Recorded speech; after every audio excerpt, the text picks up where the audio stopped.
Dear students, ఇంతవరకు మనం ancient Indian political థాట్లో భాగంగా కౌటిల్యుని రాజనీతి భావాల గురించి చర్చించుకుంటూ ఉన్నాం. అందులో భాగంగా కౌటిల్యుడు రచించినటువంటి అర్థశాస్త్రం, అలాగే అతని రాజనీతి భావాలలో ముఖ్యమైనటువంటి రాజ్య అవతరణ, రాజత్వం, రాజుకు ఉండాల్సినటువంటి అర్హతలు, రాజు నిర్వర్తించాల్సినటువంటి విధులు, అలాగే మంత్రి పరిషత్, అలాగే దండ అనేటువంటి అంశాల గురించి క్రితం వీడియోలలో చర్చించుకున్నాం. ఈరోజు అతను కౌటిల్యుడు అర్థశాస్త్రంలో వెలువరించినటువంటి మరికొన్ని రాజనీతి భావాల గురించి ఈ వీడియోలో చర్చించుకుందాం. కౌటిల్యుని దండ అనే భావన గురించి కూడా మనం నిన్న క్రితం వీడియోలో చర్చించుకున్నాం. ఈరోజు అతని యొక్క న్యాయపాలనపై అతని యొక్క భావనల గురించి చర్చించుకుందాం. అయితే ఇతను ప్రతిపాదించినటువంటి న్యాయపాలన అనేది అర్థశాస్త్రంలో 3-4 అధికరణాల్లో 3వ అధ్యాయంలో వివరించడం అనేది జరిగింది. ఇతను ప్రతిపాదించినటువంటి న్యాయ వ్యవస్థ అనేది చాలా నిర్మాణాత్మకంగా, శాస్త్రీయంగా ఉంటుంది. న్యాయస్థానాల నిర్వహణ, సాక్ష్యాల సేకరణ, సాక్షుల విన్నపాలు వినడం, న్యాయమూర్తుల నియామకం, వాళ్ళకి శిక్షణ మొదలైనటువంటి అంశాలకు సంబంధించి చాలా సవివరంగా కౌటిల్యుడు తన అర్థశాస్త్రంలో నియమావళిని రూపొందించాడు. ఇతని ప్రణాళిక ప్రకారం న్యాయస్థానాలు 2 రకాలుగా ఉంటాయి. అవి ధర్మస్థీయ న్యాయస్థానాలు, కంటక శోధక న్యాయస్థానాలు అని 2 రకాలైనటువంటి న్యాయస్థానాలు మనకి అతని న్యాయ స్థానాలలో 2 రకాల న్యాయస్థానాలని ఆయన ప్రతిపాదించాడు. ధర్మస్థీయ న్యాయస్థానాలు అంటే సివిల్ కోర్ట్స్, కంటక శోధక న్యాయస్థానాలు అంటే క్రిమినల్ కోర్ట్స్. అంటే ప్రస్తుతం మనం ఇట్లాంటి కోర్ట్స్ సిస్టమ్ని భారతదేశంలో మనం చూడొచ్చు. ఇక్కడ కూడా సివిల్ కోర్ట్స్, క్రిమినల్ కోర్ట్స్ అని 2 రకాల కోర్ట్స్ని మనం ముఖ్యంగా గమనించవచ్చు. అయితే వీటి గురించి మనం ఒకసారి చర్చించుకుందాం. ముందుగా ధర్మస్థీయ న్యాయస్థానాలు. ఈ న్యాయస్థానాలలో ఏంటంటే ముఖ్యంగా యజమాని సేవకుల మధ్య సంబంధాలు, యజమాని ఉద్యోగులు, యజమాని బానిసలు, అలాగే రుణాలు, ఆదాయాలు, ఆస్తి విక్రయాలు, యాజమాన్య హక్కులు, వారసత్వం, వ్యవసాయ పంటలకు హాని కలిగించేటువంటి చర్యలు, సరిహద్దు వివాదాలు, జూదం, హత్య, దోపిడీ, దాంపత్య సంబంధాలు మొదలైన వాటికి సంబంధించినటువంటి వివాదాలన్నీ కూడా ధర్మస్థీయ న్యాయస్థానాల్లో పరిష్కరించబడతాయి. అంటే అవి సివిల్ కోర్ట్స్ అన్నమాట. ఇవి సివిల్ మ్యాటర్స్ అన్నీ కూడా సివిల్ కోర్ట్స్లో పరిష్కరించబడతాయి. దాన్నే ధర్మస్థీయ న్యాయస్థానాలు అని ఆయన పేర్కొన్నాడు. వీటిలో ఈ ధర్మస్థీయ న్యాయస్థానాల్లో నిష్ణాతులైన వారు మాత్రమే న్యాయమూర్తులుగా నియమించబడతారు. ఇక 2వ రకం కోర్టులు కంటక శోధక న్యాయస్థానాలు. ఈ న్యాయస్థానాలు ముఖ్యంగా కార్మికులు, వ్యాపారుల ప్రయోజనాలు కాపాడడానికి, అలాగే జాతీయ దుర్భిక్షాలు లేదా జాతీయ విపత్తుల నివారణ చర్యలు తీసుకోవడానికి సంబంధించినటువంటి వివాదాలు, అలాగే గూఢాచారుల ద్వారా నేరస్తులను పట్టుకోవడం మొదలైన వాటిని పరిష్కరిస్తాయి.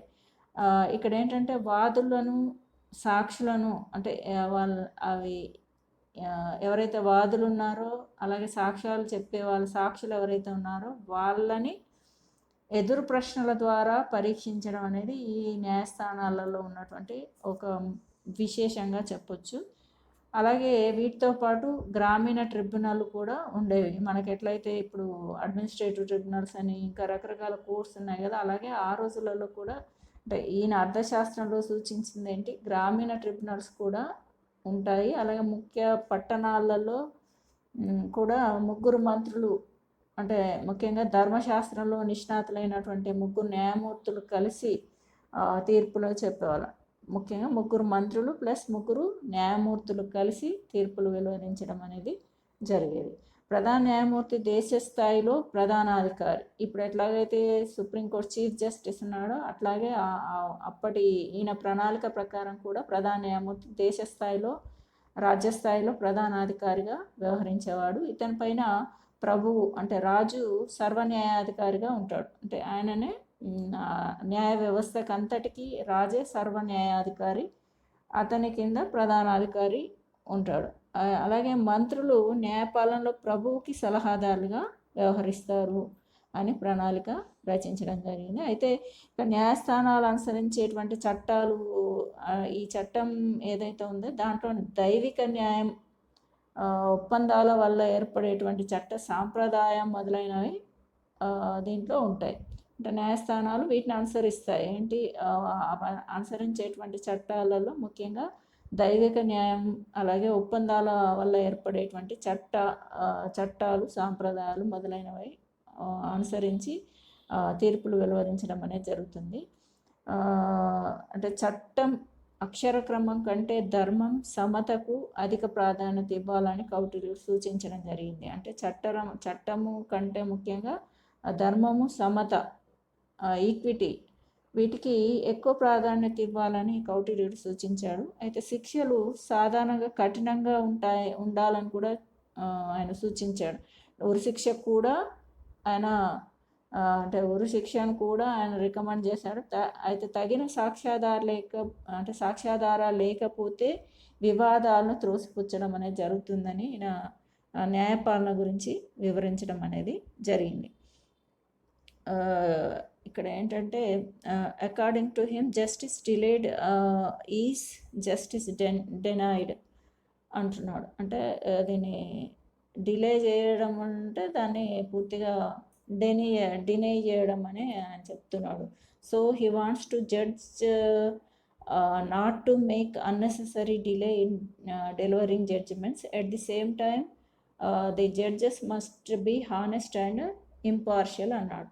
ఇక్కడ ఏంటంటే ఏదైనా వాద్యం ఉంటే దాన్ని డిలే చేయొద్దు.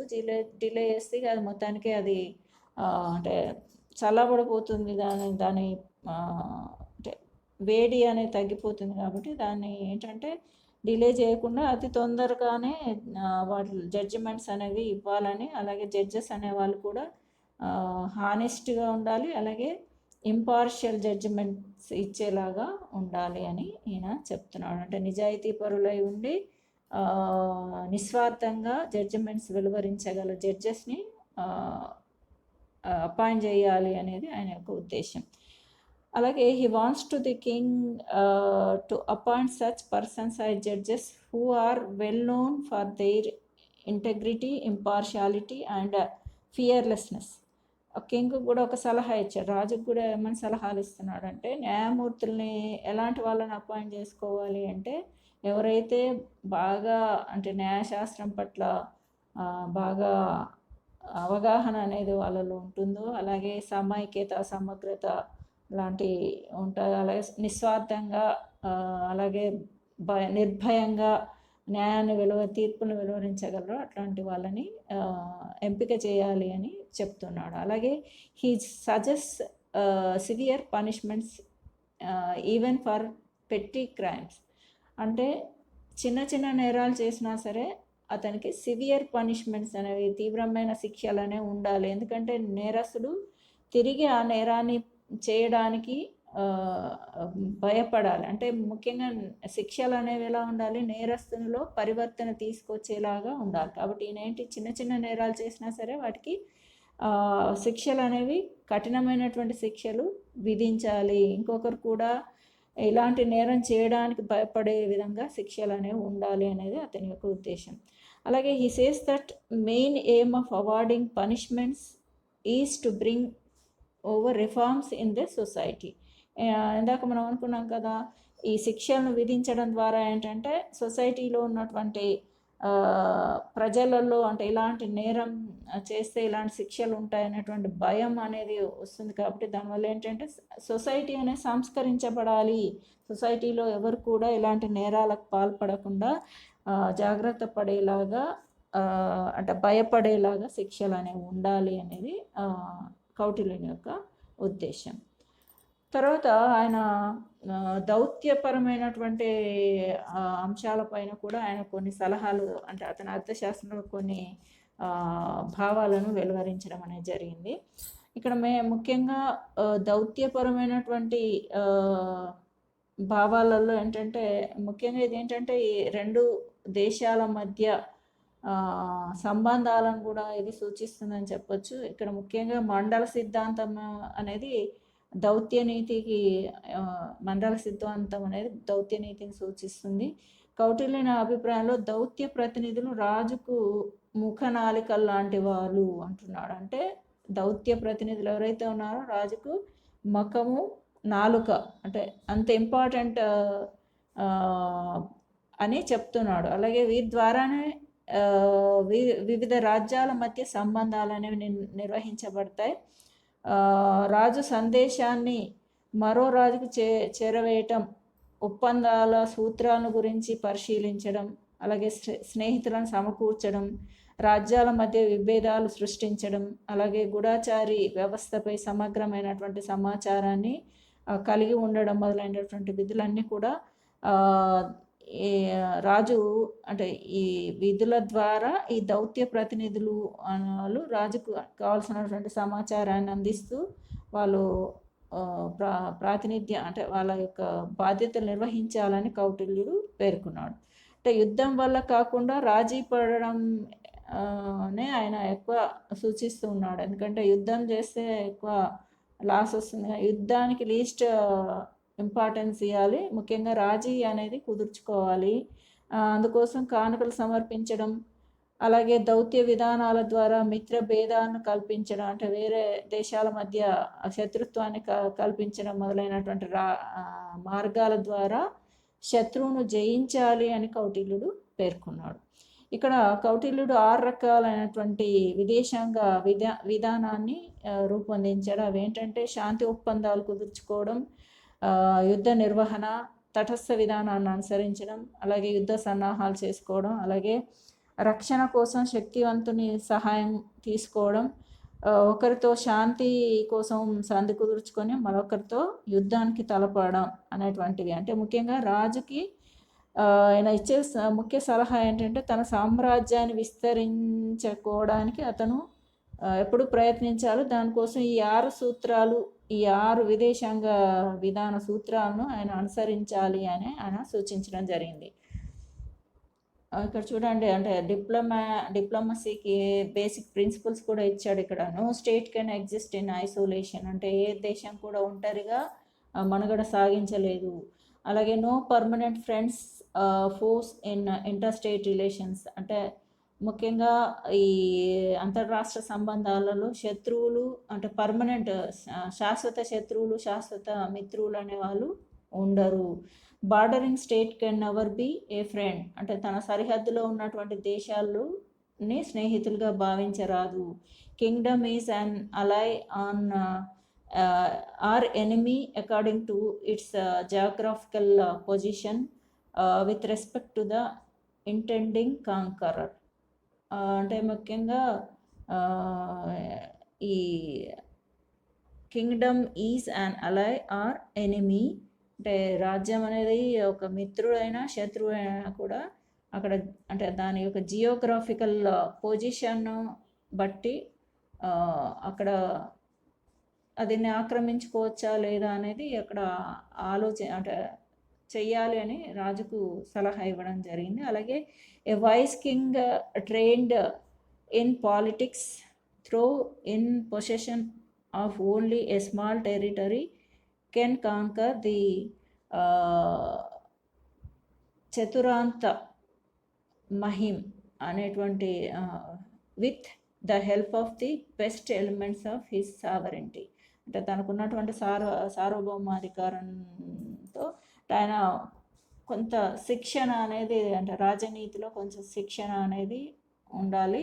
అయితే ఇదేంటంటే చిన్న టెరిటరీ అనేది ఉన్న వాటిల్లో ఇది సాధ్యమవుతుంది అనేది, అంటే ఒక రాజ్యాన్ని ఆక్రమించుకోవాలంటే ఏదైనా దౌత్య నీతిని ఫాలో కావడానికి చిన్న టెరిటరీ ఉండాలి. అలాగే సావరెంటీ ద్వారా అంటే చతురాంధ్ర మహిమ అనే ద్వారా దాని సహాయం ద్వారా ఆయన చిన్న దేశాలని ఆక్రమించుకునేందుకు ప్రయత్నం చేయాలని కూడా సూచించడం అనేది జరిగింది. తర్వాత ఇక్కడ ఏంటంటే according to Kautilya it is necessary to maintain good relation with other states, so king must appoint ambassadors to maintain harmonious relationship with other states. అంటే ఇక్కడ ఏంటి, ఈయన ఇతర దేశాలతో మిత్రత్వం అంటే వాళ్ళతో మంచి సంబంధాలను ఏర్పాటు చేసుకోవాలి. వాటి కోసం అంబాసిడర్స్ని అపాయింట్ చేసుకొని, అంటే అంబాసిడర్స్ అంటే దౌత్యవేత్తల్ని, రాయబారిని అపాయింట్ చేసుకొని వాళ్ళ ద్వారా రిలేషన్షిప్ అనేది ఏర్పాటు చేసి అంటే సత్సంబంధాలు ఏర్పాటు చేసుకోవడానికి ప్రయత్నం చేయాలి అని సూచించాడు. అలాగే the ambassadors have to perform certain functions like handling over Kings message, considering the implementation of the articles of alliance, creating differences among the alien rulers etcetera. అంటే దౌత్యవేత్తలు కూడా ఏం చేయాల్సి ఉంటుంది, వాళ్ళ యొక్క విధులు ఏంటంటే ముఖ్యంగా రాజు యొక్క మెసేజ్ని అంటే దాన్ని హ్యాండిల్ చేయడం, అలాగే ఇది మిత్రత్వాన్ని ఏర్పాటు చేసుకోవడానికి కావాల్సినటువంటి ప్రయత్నాలు నిర్వహించడం, అలాగే అంటే రాజు సందేశాన్ని మరో రాజుకు చేరవేయడం, అలాగే ఒప్పంద సూత్రాల గురించి పరిశీలించడం, స్నేహితులను సమకూర్చడం, రాజ్యాల మధ్య విభేదాలు సృష్టించడం, అలాగే గూఢాచార వ్యవస్థపై సమగ్రమైనటువంటి సమాచారాన్ని సేకరించి పెట్టుకోవడం లాంటివన్నీ కూడా వాళ్ళు చేయవలసినటువంటి విధులలో ముఖ్యమైనటువంటివిగా మనం ఇందాకనే చర్చించుకున్నాం. అలాగే king must take certain steps like compromise rather than conflict and war. ఇందాక నేను చెప్పాను, అంటే రాజీ పడడం అనేది ఇంపార్టెంట్, యుద్ధం అనేది ఇంపార్టెంట్ కాదు. యుద్ధం వల్ల కాకుండా రాజీ పడడం ద్వారా అంటే దాంట్లో ముఖ్యంగా కానుకలు సమర్పించడం, దౌత్య విధానాల ద్వారా మిత్రభేదాలను కల్పించడం మొదలైన మార్గాల ద్వారా శత్రువులను జయించాలి అని కౌటిల్యుడు పేర్కోవడం అనేది జరిగింది. King must appoint spice in order to know what is happening in other states and what affects he may face. అంటే గూఢాచారులను కూడా ఏర్పాటు చేసుకోవాలని చెప్తున్నాడు. గూఢాచారుల వల్ల ఏంటంటే ఎక్కడెక్కడ ఎలాంటి పరిస్థితులు ఉన్నాయి, ఆయా దేశాలలో అంటే శత్రు దేశాలలో ఉన్నటువంటి పరిస్థితుల్ని తెలియజేసుకోవడానికి గూఢాచారి వ్యవస్థను కూడా ఆయన ఏర్పాటు చేసుకోవాలి అని కూడా చెప్తున్నాడు. అలాగే ఇక్కడ గూఢాచారి వ్యవస్థ గురించి కూడా ఆయన అంటే ఇక్కడ మెయిన్గా గూఢాచార వ్యవస్థ కంటే దౌత్య విషయంలో దౌత్యపరమైనటువంటి విషయాలలో 6 రకాలైనటువంటి ప్రిన్సిపల్స్ లేదా ఇందాక అనుకున్నాం మనం విదేశాంగ విధానానికి 6 రకాలైనటువంటి 6 విధాలని ఆయన సూచించాడని. అవేంటంటే ఇక్కడ పీస్ ట్రీటైజ్ అంటే శాంతి ఒప్పందాలు కుదుర్చుకోవడం, వార్ మేనేజ్మెంట్ అంటే యుద్ధ నిర్వహణ చేయడం, అలాగే న్యూట్రాలిటీ తటస్థంగా వ్యవహరించడం, war arrangements without announcing war అంటే యుద్ధాన్ని ప్రకటించకుండానే యుద్ధ ఏర్పాట్లు చేసుకోవడం, అలాగే seeking the help other mighty states and అంటే ఇతర బలమైనటువంటి దేశాలు ఏవైతే ఉన్నాయో వాళ్ళతోటి ఫ్రెండ్షిప్ చేయడం అంటే వాళ్ళ సహాయాన్ని అర్థించడం, అలాగే concluding piece treaty with one country and ready for war against other country అంటే ఒక దేశంతో శాంతి ఒప్పందం కుదుర్చుకుంటూనే మరో దేశంతో యుద్ధానికి పాల్పడడం అనేటువంటి విధానాలను ఆయన సూచించడం అనేది జరిగింది. తర్వాత ఇక్కడ గూఢాచారి వ్యవస్థ గురించి కూడా ఆయన ఎస్పియనాజ్ ఓకే దాని గురించి కూడా ఆయన సూచించడం జరిగింది.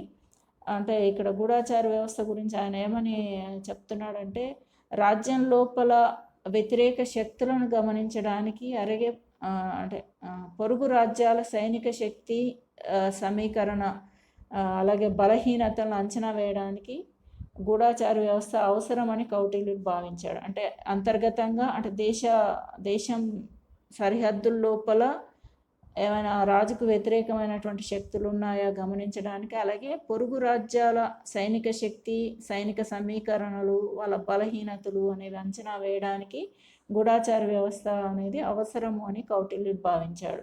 గూఢాచారులు రాజుకు చెవులు కళ్ళ లాంటి వాళ్ళు, అంటే అంత ఇంపార్టెంట్. అంటే రాజు తన ధ్యేయాన్ని సాధించడానికి గూఢాచారులు ఎటువంటి పద్ధతులనైనా అవలంబించవచ్చు. అంటే గూఢాచారులు రాజు చెప్పినటువంటి విషయాలలో అంటే ధ్యేయం ఏదైతుందో గూఢాచారులు తమ ధ్యేయం సాధించడానికి ఎటువంటి పద్ధతులైనా అవలంబించవచ్చు అని సూచించాడు. అంటే నైతిక, సామాజిక, మత భావాలు మాత్రం కాదనొద్దు అని చెప్పాడు. అలాగే ఎటువంటి నియమ నిబంధనలైనా అధిగమించవచ్చు అని చెప్తున్నాడు.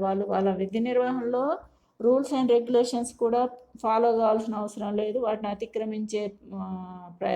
అతిక్రమించినా కూడా పెద్ద పోయేదేమీ లేదనేది అతని యొక్క ఉద్దేశం. గూఢాచారులు అంటే తప్పుడు ప్రచారం చేయడం, కల్పితాలు, మోసం, కుటిల పద్ధతులు అనుసరించడం కూడా అనుసరించాలి అని కూడా కౌటిల్యుడు భావించాడు. అలాగే మహిళా గూఢాచారులను కూడా ఏర్పాటు చేసుకోవచ్చని, గూఢాచారులపై గూఢాచారులు కూడా ఉండాలని, అంటే స్పైస్ మీద వాళ్ళు ఇంకొక స్పైస్ని కూడా అపాయింట్ చేసుకోవాలని, ఎందుకంటే గూఢాచారులు ఏం చేస్తున్నారో తెలుసుకోవాలంటే వాళ్ళ మీద కూడా గూఢాచారులు ఏర్పాటు చేయాలని కూడా ఆయన సూచించాడు. అలాగే గూఢాచారుల నియామకం అనేది చాలా సున్నితమైందని, సరైన అర్హతలు, అలాగే స్వామి భక్తి, చతురత, సమయస్ఫూర్తి ఉన్న వారిని నియమించాలి అని కౌటిల్యుడు సూచించాడు. ఇక్కడ కౌటిల్యుడు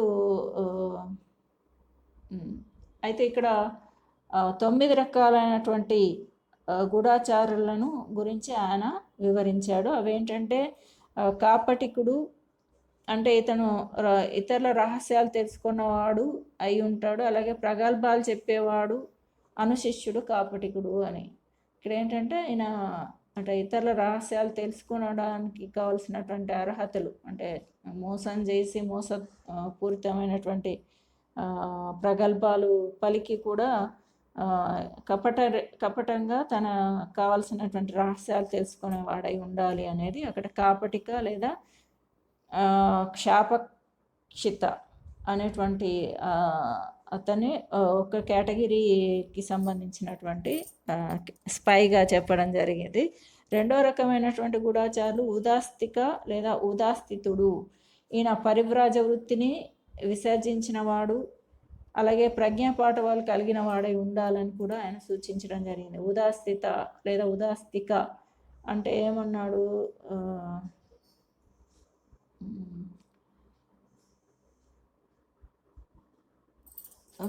అయితే పరివ్రాజ వృత్తిని విసర్జించిన వాడై ఉండాలి అని చెప్తున్నాడు. అలాగే మూడో రకమైనటువంటిది గృహస్థిక లేదా గృహసతికుడు అని చెప్పడం జరిగింది. ఈయన ఏంటంటే వ్యవసాయం చేసి నష్టపడినవాడు, ప్రజ్ఞాపాఠవాలు గల రైతు లేదా గృహపతికుడు. అలాగే అతడు వ్యవసాయ క్షేత్రంలోనే కాపురం పెట్టి అంటే తన గూఢచర్య నిర్వహించాలంటే వ్యవసాయ క్షేత్రాలలోనే కాపురాలు అనేవి ఏర్పాటు చేసి కాపురం పెట్టి ఆయన గూఢచర్యాన్ని అనుసరించాలి అని చెప్పడం అనేది జరిగింది. అలాగే వైదేహికుడు అంటే దెబ్బతిన్నవాడు, ప్రజ్ఞాపాఠవాలతో కూడినటువంటి వర్తకుడే వైదేహికుడు అని కూడా చెప్పాడు. అతడు వ్యాపారార్థమై మంత్రి ఇచ్చిన ప్రదేశంలో ఉండి ఆయన గూఢచర్యం అనేది నిర్వహించాలి అని చెప్తున్నాడు. ఆ తర్వాత ఐదో రకమైనటువంటి గూఢాచారి తాపసి లేదా తాపసన్యంజనుడు అంటే జడలు ధరించి ఏదో ఒక వృత్తిని అనుసరించిన వాడు తాపసి, అంటే తపస్సు చేసుకున్న వాళ్ళలాగా ఉండేవాడు అనమాట. ఇతడు నగర సమీపంలో శిష్య సమీపంలో నివసిస్తాడు. అంటే శిష్యులను ఏర్పాటు చేసుకొని శిష్యులతో నగర సమీపంలో ఆయన తన యొక్క ఏమంటారు శిబిరాన్ని ఏర్పాటు చేసుకొని ఆయన గూఢాచారగా తనకు కావలసినటువంటి సమాచారాన్ని తాపసి రూపంలో ఆయన సేకరించాల్సి ఉంటుంది. ఈ 5 కేటగిరీస్ వాళ్ళని ఏమన్నాడు, బాహ్య అంటే ఎక్స్టర్నల్ స్పైస్ అన్నారు. ఎక్స్టర్నల్ అండ్ ఇంటర్నల్ స్పైస్ అనే 2 రకాల స్పైస్, అంటే అంతర్గత బాహ్య గూఢచారులు అని 9 రకాలు చెప్పడం జరిగింది. ఇంతసేపు మనం చెప్పుకున్నది ఏంటి, బాహ్య అంటే బాహ్యపరమైనటువంటి గూఢాచారి వ్యవస్థ గురించి మనం ఇంతవరకు మాట్లాడుకున్నాం. అంటే 5 రకాల గూఢాచారులు, బాహ్యపరమైనటువంటి గూఢాచారులు ఎవరు, కాపటిక, ఉదాస్తిక, గృహపతిక లేదా గృహస్థిక, లేకపోతే ఇంకోటి వైదేహిక, తర్వాత తాపసి లేదా తాపస. ఈ 5 రకాల గూఢాచారులు బాహ్యపరమైనటువంటి గూఢాచారానికి సంబంధించినటువంటి వారు. ఇంకా మిగతా 4 వాళ్ళని ఏమన్నాడంటే ఆభ్యంత అన్నాడు.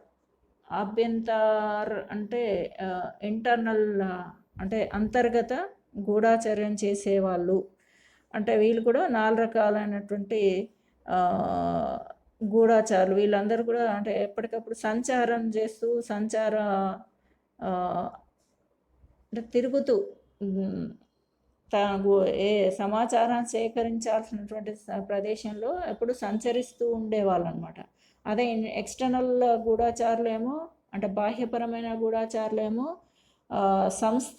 అంటే సంస్థలు ఏర్పాటు చేసుకొని ఫిక్స్డ్గా ఒక చోట స్థిరంగా ఉండి వాళ్ళు కావలసినటువంటి రహస్యాలను సేకరించేవాళ్ళు బాహ్య స్పైస్ లేదా ఎక్స్టర్నల్ స్పైస్ అని చెప్పొచ్చు. వీళ్ళేమో అభ్యంతర్ లేదా ఇంటర్నల్ స్పై సిస్టమ్. ఇదేంటంటే అంటే సంచరించే వాళ్ళు, ఒక చోటు నుండి ఒక చోటుకి వాళ్ళ యొక్క శిబిరాలు మార్చుకుంటూ సంచరించేవాళ్ళు. దీంట్లో ముఖ్యంగా 4 రకాలైనటువంటి వాళ్ళ గురించి ఇక్కడ చెప్పడం అనేది జరిగింది. అదేంటంటే సహచరి లేదా సహచర అంటే క్లాస్మేట్స్ స్పైస్ లేదా వాళ్ళని స్పైస్ లెర్నడ్ బై సోషల్ ఇంటర్కోర్సెస్ అన్నాడు. అంటే వీళ్ళంతా కూడా ఏంటంటే ఈ స్టూడెంట్ లాగా అంటే క్లాస్మేట్స్ లాగా సహచరుల్లాగా వాళ్ళు ప్రవర్తిస్తూనే అంటే అందరిలో కలిసిపోయి సహచరుల్లాగా ఉంటూనే రహస్యాలు సేకరించేవాళ్ళు. తర్వాత అతను తక్షులు లేదా తక్షణ. వీళ్ళు ఏంటంటే జనపదంలో శూరులైన వాళ్ళు అయి ఉంటారు. బాగా ధైర్య సాహసాలు ఉండి ప్రాణాలకు తెగించే వాళ్ళు అయి ఉంటారు. ధనాపేక్షతో ఏనుగులతోనూ అడమృగాలతోనూ పోరాడేవాళ్ళు తీక్షులు. అంటే ప్రాణాలను సైతం లెక్క చేయకుండా పోరాడేటువంటి ధైర్య సాహసులు ఉన్నవాళ్ళు తక్షులు లేదా తీక్షులు అని చెప్పొచ్చు. వీళ్ళు అంటే ముఖ్యంగా ఉద్యోగుల ఇళ్లలో చేరి అంటే డ్రైవర్స్గా వాహక చోదకులుగా ప్రవేశించి వారి బాహ్య చర్యలను పరీక్షించాలి, వారి నివేదికలను రహస్యంగా సంస్థలకు అందజేయాలి. అంటే వీళ్ళు ముఖ్యంగా ఉద్యోగులు ఎవరైతే ఉన్నారో వాళ్ళ ఇళ్లలో డ్రైవర్స్గా చేరి వాళ్ళు బయట ఏమేం చేస్తున్నారో గమనించి వాళ్ళకి సంబంధించినటువంటి రహస్యాల్ని ఏజెన్సీకి అందజేయాల్సి ఉంటుంది. తర్వాత నెక్స్ట్ 3వ రకం వాళ్ళు రసదులు లేదా రసత్ అంటే ఏంటంటే వీళ్ళు బంధువుల పట్ల ప్రీతి లేని వాళ్ళు. అలాగే క్రూరులు, సోమరులు, వీళ్ళని రసదులు అనొచ్చు. వీళ్ళు ఏంటంటే ఉద్యోగుల ఇళ్లలో వంటవారిగాను, అలాగే స్నానం చేయించే వాళ్ళు గాను, లేదా పాదాలు ఒత్తేవాళ్ళు గాను, లేదా పడకలు వేసేవారు గాను పనిచేయాల్సి ఉంటుంది. అంటే బంధువులు లేరు బంధువులు లేరు కాబట్టి ప్రీతి లేని వాళ్ళు అయి ఉంటారు కాబట్టి, ప్రేమ అట్లాంటి లేని వాళ్ళు అయి ఉంటారు కాబట్టి వాళ్ళు ఏం చేయాలి, వాళ్ళు క్రూరత్వంతో సోమర్తనం లాంటి లక్షణాలు కలిగి ఉంటారు. వీళ్ళు ఏం చేయాల్సి ఉంటుందంటే ఉద్యోగుల ఇళ్లలో వంట వాళ్ళు గాను, లేదా స్నానం పోయించే వాళ్ళు గాను, లేదా అంటే పాదాలు ఒత్తే వాళ్ళు గాను, లేదా పడకలు వేసే వాళ్ళగాను వాళ్ళు పనిచేయాల్సి ఉంటుంది. అలా పనిచేస్తూనే ఆ ఉద్యోగులు చేసేటువంటి కార్యక్రమాలకు గమనించి రహస్యాలు సేకరించి ఏజెన్సీకి పంపాల్సి ఉంటుంది.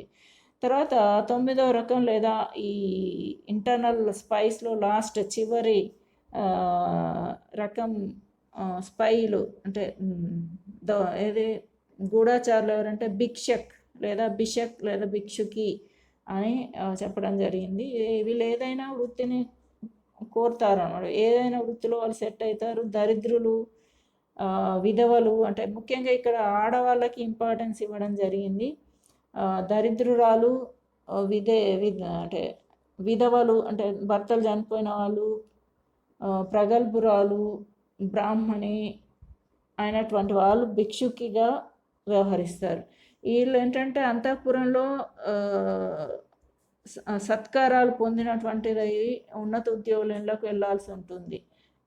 అలాగే భిక్షుకులు వారి నివేదికను సంస్థలకి అంటే వీళ్ళ అంతఃపురంలో ఆడవాళ్ళకి అంటే రాణులు ఇట్లాంటి వాళ్ళకి దాసీలుగా వెళ్ళి అంటే అక్కడ ఉన్నటువంటి రహస్యాన్ని సేకరించేటువంటి ప్రయత్నం వీళ్ళు చేస్తారన్నమాట. ఇది ఆయన గూఢాచార వ్యవస్థ గురించినటువంటి ప్లాన్, అంటే దాని గూఢాచార వ్యవస్థకు సంబంధించినటువంటి స్ట్రక్చర్. మొత్తం 9 రకాల గూఢాచారులని నియమించుకోవాలి అని రాజుకు ఆయన సూచించడం జరిగింది. అవి కాపటికుడు, ఉదాస్థితుడు, గృహసతికుడు, వైదేహికుడు, తాపసి, క్షాత్ర, సహచర, తక్షణ లేదా తక్షులు, రసత్ అంటే రసదులు, అలాగే భిక్షుకి లేదా బిషక్ అనేవాళ్ళు 9 రకాల గూఢాచారుల వ్యవస్థని రాజు ఏర్పాటు చేసుకోవాలని ఆయన తన అర్థశాస్త్రంలో సూచించడం అనేది జరిగింది. అయితే ఇక్కడ వీళ్ళలో కాపటికుడు, ఉదాస్థితుడు, గృహపతికుడు, వైదేహికుడు, తపస్సంజనుడు, ఈ 5గురు కూడా వీళ్ళని సంస్థలు అంటారని మనం ఇందాకనే మాట్లాడుకున్నాం. వాళ్ళందరూ కూడా సంస్థలు, ఓకే, సంస్థలు లాంటి వాళ్ళు. తర్వాత మిగిలిన 4 అంటే క్షాత్ర, తీక్షుడు, రసదుడు. క్షాత్ర అనే కంటే సహచరి, తీక్షుడు, రసదుడు, భిక్షుకి వీళ్ళంతా కూడా దేశ సంచారం చేస్తూ కార్యక్రమాలు కొనసాగిస్తారు. అయితే గూఢాచారి వ్యవస్థలో కౌటిల్యుడు చూపించినటువంటి అంటే ప్రజ్ఞాపాఠవాలు అనేవి మనకి ఆశ్చర్యాన్ని కలిగిస్తాయని చెప్పొచ్చు. అంటే నేడు ఈ రోజులలో ఎంతటి పటిష్టమైన భద్రత ఏర్పాట్లు చేసినా, భద్రతా చర్యలు తీసుకుంటూ ఉన్నా ఎక్కడో ఒక చోట లోపాలు మనకి కనిపిస్తూనే ఉన్నాయి. కానీ ఆ రోజులలోనే అంటే ప్రాచీన కాలంలోనే అటువంటి అంటే ఇప్పుడు కనిపిస్తున్నటువంటి ఇటువంటి అవకాశానికి అంటే ఇప్పుడు అంటే ఎంత భారీ చర్యలు తీసుకుంటున్నా కూడా అవి ఎక్కడో ఒక దగ్గర లోపాలు వస్తున్నాయి. కానీ ఆ రోజులలో మాత్రం అట్లాంటి అవకాశం అనేది ఎక్కడ కూడా కౌటిల్యుడు తావియ్యలేదు. అలాగే పాలనలో ఎంతటి పటిష్ట స్థితినైనా అంటే స్థితిని కనపరిచాడు అనేది గూఢాచార వ్యవస్థలోనే మనకు అర్థమవుతుంది. అంటే అదే పటిష్ట స్థితి అనేది ఈయన పాలనలో ఎంత పటిష్టమైనటువంటి స్థితిని కనబరిచాడో అలాగే గూఢాచార వ్యవస్థలోనే అంతటి పటిష్ట స్థితిని మనకి ఏర్పాటు చేసినట్లు మనకి తెలుస్తుంది. తర్వాత ఈయన రాజ్య సిద్ధాంతంలో భాగంగా ఆయన సప్తాంగ సిద్ధాంతాన్ని కూడా ప్రతిపాదించాడు. అంటే ఏంటంటే ముఖ్యంగా అంటే ఇది 6వ అధికరణంలో మొదటి అధ్యాయంలో సప్తాంగ సిద్ధాంతాన్ని ఆయన వివరించడం అనేది జరిగింది.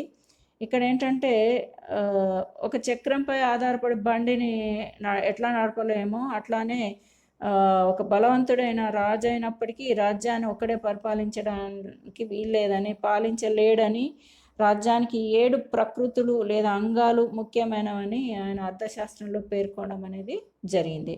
అవేంటంటే ముఖ్యంగా స్వామి లేదా అంటే ఇప్పుడు మనం ఈ 7 అంగాలు అనేవి ఒక దేశానికి ఉండాల్సినటువంటి ఎలిమెంట్స్గా చెప్పొచ్చు. ఇప్పుడు ఆధునిక రాజ్యానికి 4 ఎలిమెంట్స్ ఎట్లా అవసరమో ముఖ్యమైనవో, ప్రజలు, ప్రదేశం, ప్రభుత్వం, సార్వభౌమాధికారం అనేవి ఎలా ముఖ్యమైనవో ప్రాచీన రాజ్యాలలో కూడా 7 రకాలైనటువంటి అంగాలుతో కూడుకున్నదే రాజ్యం అని ఆయన చెప్తూ ఉన్నాడు. ఏంటి? స్వామి, అలాగే అమాత్య, జనపద, దుర్గ, కోశ, దండ, మిత్రాని అన్నాడు. అంటే రాజు, స్వామి లేదా రాజు, అమాత్యుడు లేదా అతన్ని మంత్రి అనొచ్చు, జనపదం అంటే ప్రజలు నివసించేటువంటి భూభాగం అని చెప్పొచ్చు, అలాగే దుర్గము అంటే బలవంతమైనటువంటి రాజధాని లేదా కోట అని చెప్పొచ్చు. అలాగే కోశము అంటే ట్రెజరీ లేదా ధనాగారము. తర్వాత మిత్ర అంటే అలయ్ అంటే స్నేహితుడు, మిత్రాని అని అని అన్నాడు కదా, అది స్నేహితుడు అని చెప్పొచ్చు. అలాగే దండ సైన్యం కూడా ఉండాలి. ఇవన్నీ కూడా ఒక రాజ్యానికి ఉండాల్సినటువంటి సప్త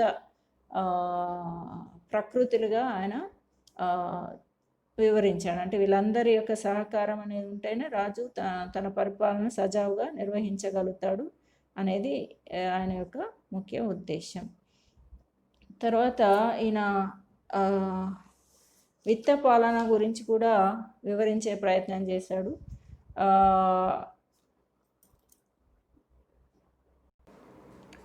కౌటిల్యుడు ప్రభుత్వ ఆదాయ మార్గాలను, పన్నుల విధానాన్ని, వాటిని ఎట్లా వసూలు చేసి ఖజానాన్ని నిలుపుకోవాలి అనే దాని గురించి సమగ్రంగా వివరించాడు. ఉద్యోగుల జీతభత్యాలు, సైన్యం, పశుపోషణ, న్యాయపాలన వ్యయం, అలాగే సంక్షేమ విధులు అమలుకు నిధులు సేకరించడం, జరిమానా వసూలు చేయడం మొదలైనటువంటి పద్ధతుల ద్వారా అంటే వాటన్నిటి గురించి ఆయన వివరించి చెప్పాడు. అంటే పన్నుల నిధులు ఎలా సేకరించుకోవాలి అనే దాని గురించి ఆయన వివరించాడు. అలాగే అంటే పాలకుడే నౌకలను నిర్మించడం, గనులు తవ్వించడం, జరిపించడం లాంటివన్నీ కూడా అటవీ సంపద, ఉప్పు తయారు చేయడం వంటి యాజమాన్య పద్ధతులు నిర్వహించాలి అని కూడా ఆయన సూచించాడు. ఇవన్నీ సరిపోవు కాబట్టి పండిన పంట నుండి 1/6 వంతు పన్నుగా వసూలు చేయాలని, అలాగే ప్రజలకు ఇబ్బందులు ఉంటే పన్ను వసూలు కొంతవరకు దయాదాక్షిణ్యాలు చూపించాలని కూడా ఆయన సూచించాడు.